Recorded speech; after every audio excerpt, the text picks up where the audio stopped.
Well, nah, you too, I'm Lord Sneaker. This is a pair of 2018 Concord 11s. This shoe is notorious for when it gets dirty or when it sits up for a long time, it starts to yellow. What I'm gonna show you today is how to keep your mesh white, just like this. Oh, say less. So before you can clean this, you need to understand what's going on with the shoe or why the shoe is doing this. And it could be one or two reasons. One, and the most common, is wearing your shoe, and when you try to clean them off, and the shoe does this thing called wicking.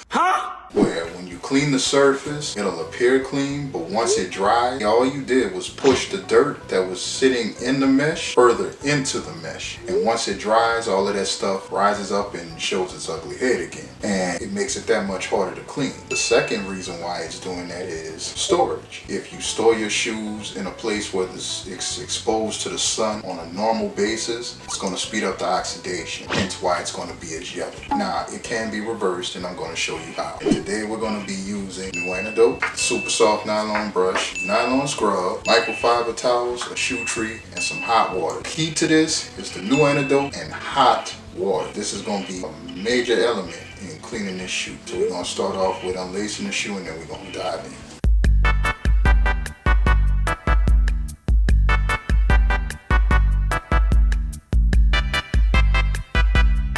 Next step, we're going to take nylon scrub. We can put that to the side because we absolutely need no more New Antidote at this point. It's all water from here. We're going to wet the nylon scrub, and we're going to get to work on it.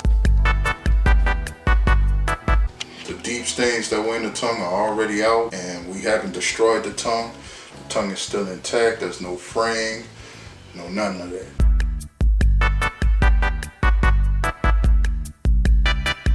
Do not skip this part of the video because this is what's going to make or break your cleaning. This right here is a fabric deoxidizer as well as a leather deoxidizer. Now, the trick to making it work on your fabrics is, like I said, you don't need a lot of it. Give it a couple of sprays when you're cleaning it. Once you're ready to put it under the UV, you want to rinse it out, completely out the shoe. If you have a compressor, you want to blow it out the shoe. You want to make sure you keep a clean rotation of water in the cleaning, because if you use the same water that you were using when you first started, more than likely that water got dirty. What you're doing is pushing that dirty water back into your shoe, and the shoe is going to have that dingy look. It's not going to look pure white. So we're going to change out the water. We're going to commence the rinsing process, the blowing out process. This is the important part you don't want to skip. Now it's time to rinse. We're going to take the clean hot water we just got along with the super soft nylon brush, dip it in there, and we're going to work this New Antidote out of the shoe.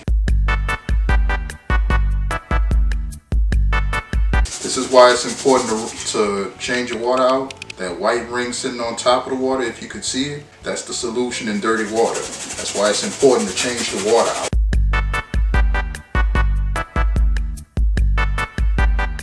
From here, you're just using water, straight up water, hot water to be exact.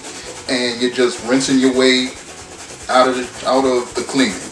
You're rinsing all of the antidote out. You're rinsing all of the dirty water out to maximize the whiteness in the shoe. Now, if it's oxidation in the shoe, normally that's not going to come out with just cleaning it. You're going to have to sit it under the lights to really get that out. But it will lighten up. So you'll know if you're doing it right by how the shoe looks as you're rinsing.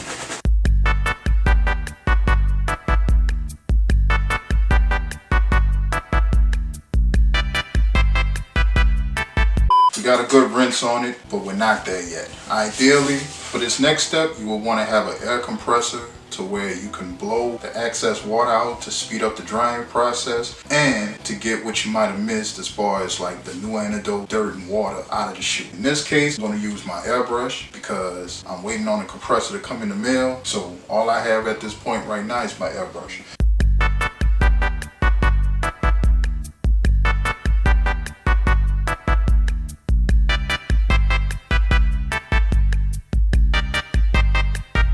After you blow it out, take your towel, your microfiber towel, and pat it dry.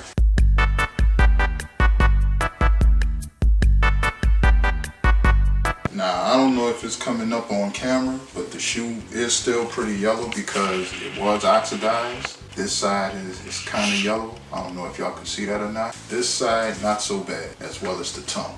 So at this point, what we're gonna do is we're gonna sit them under the UV lights in the tank for a couple of hours. Now I'm just gonna give you a heads up here. This is not a one-time thing. Depending on how dirty your shoe is or how oxidized it is, you might have to repeat this process several times because this doesn't happen overnight. This isn't a one-take jig, depending on how dirty your shoe is. But at this point, we're gonna put it in the tank. We're gonna let the UV lights do its thing.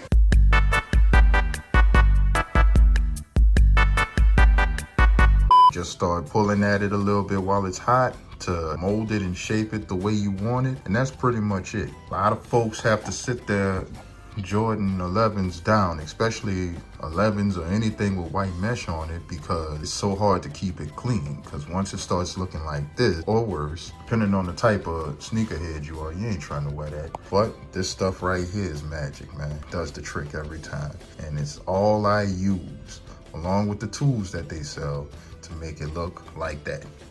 But yeah, it took me 2 sessions to get it to look like that, and that's pretty much it. So yeah. Thank you.